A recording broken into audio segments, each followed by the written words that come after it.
ang sabi nila.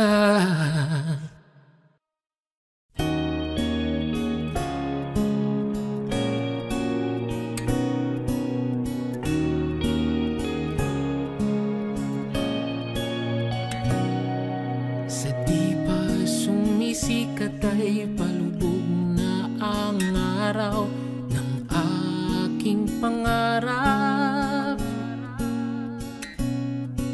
Takot nang bumangon dahil hilain lang din pababa.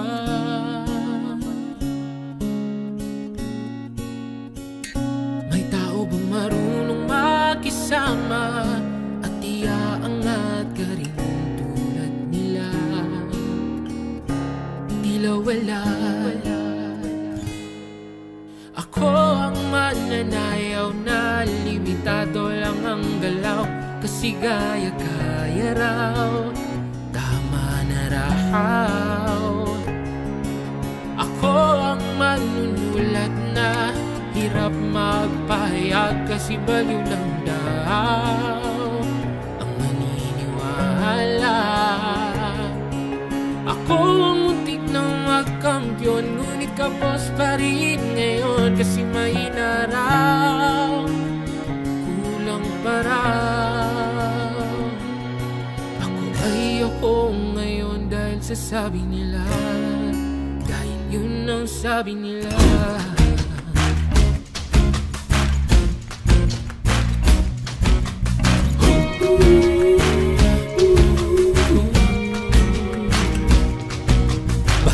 Bato sa langit, ba't kaming palipad pa lang ang nadadagit nyo?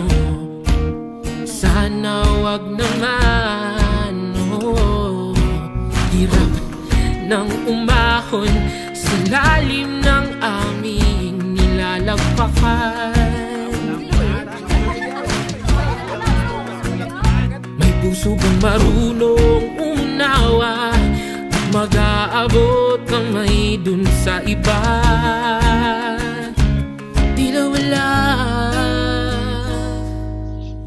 Mga ka-BG, nadunggan ninyo ang usa ka inspiring original Bisaya music on OBM nga gi-compose gikanta ni Benmark Mercado.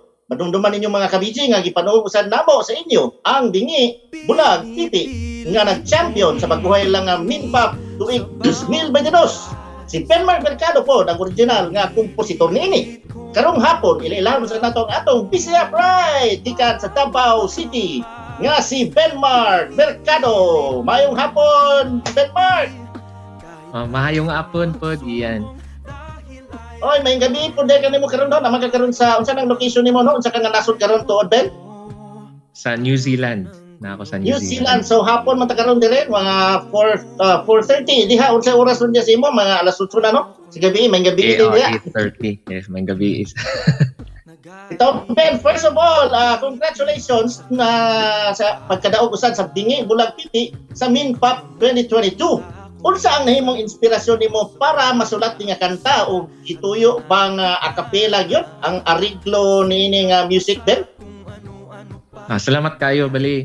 Nahimo na akong inspirasyon ng mga taong niagi sa pagdaog-daog. So bata man o tigulang. So dagan kayo kung nabalitaan na na-depress, na suicide tungod sa bullying. So I think kailangan siya pagtagad. So ang akong gibuhat, nagbuhat ko og kanta. So ang areglo, bali idea siya sa producer, tapos na-agrihan lang namo tanan. So nahimo siyang acapella. So Ben, nailhan ka naman po sa local music industry no nga bago pa nakadaog ang entry nimo sa Minpop 2022. Kaganina tuod kay nabati nato ang isa sa mga original songs nimo, ang Alimango. Can you share to us also kung unsa ang istorya behind kani nga kanta nga Alimango?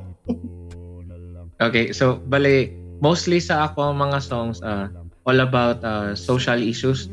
No? So basically ang Alimango isa na siya sa mga greatest cancer mentality issue sa ato mga Pinoy and sa atong society, which is katong crab mentality. So gibuhat na ako. Yes. So gibuhat na ako ang song para ma-aware ang mga kahigalaan nato na ang crab mentality kay dili maayo sa society.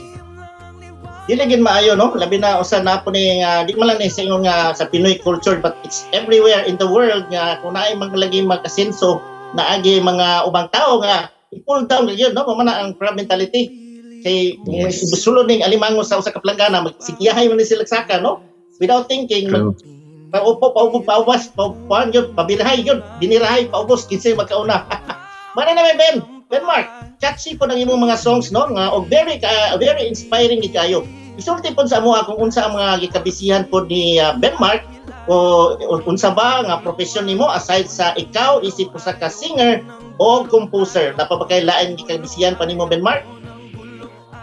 So sa karon currently working ko diri sa New Zealand sa healthcare industry diri. Okay. Pero plano ko mag-eskwela balik para mapadayon na ako ang career dira sa Pilipinas before na data center engineer. Since ikaw nga usa ka OFW diha nga nagtrabaho sa New Zealand, kumusta man po din inyong adjustment diha? Mas na-inspire ka ba nga mag-grow as a music scene? Actually na-inspire pero mas more ko na challenge bitaw sa music scene diri kay wala kayo'y Pinoy na nag-emerge sa music scene, then lisod po mag-adjust sa ilahang demand o unsa ilahang mga preference bitaw sa music. So muna nahimo siyang challenge ako na pag makasulod ko dire malay nimo no mag-click ito no, pero mas dako kon lagyan sa nang imong kuan pod kitaon sa isip healthcare no, sa labi na sa gawas nga nasod New Zealand pa yun medyo okay sa nakita diya di ba? Sa mga kasupay sa inyong music Ben Mark, unsa man, what's next for Ben Mark? So abangan ninyo na ako'y mga upcoming release this year. In fact, na ako'y upcoming release karong May. So moto abangan lang ninyo na ako'y mga i-post na final release date sa ako ang FB page.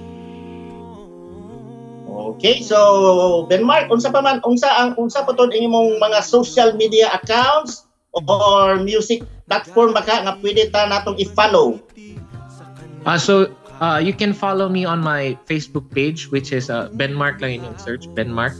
And then bali it's new page na ko na siya kaya nawala ang access sa daan ako na page. And then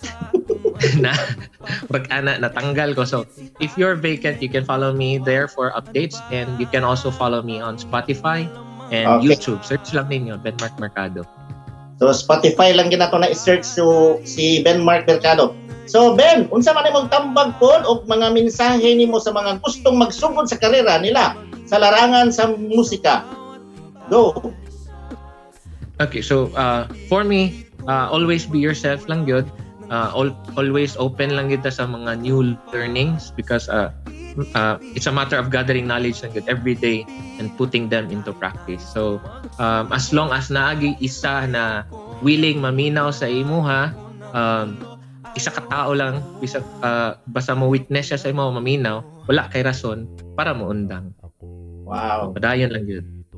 Indot kasi katalan Ben. Daghang kay salamat Ben Mark Mercado, ang atong original Bisaya Music Featured Artist of the Week. Thank you so much, Ben. Outing mo na sa New Zealand.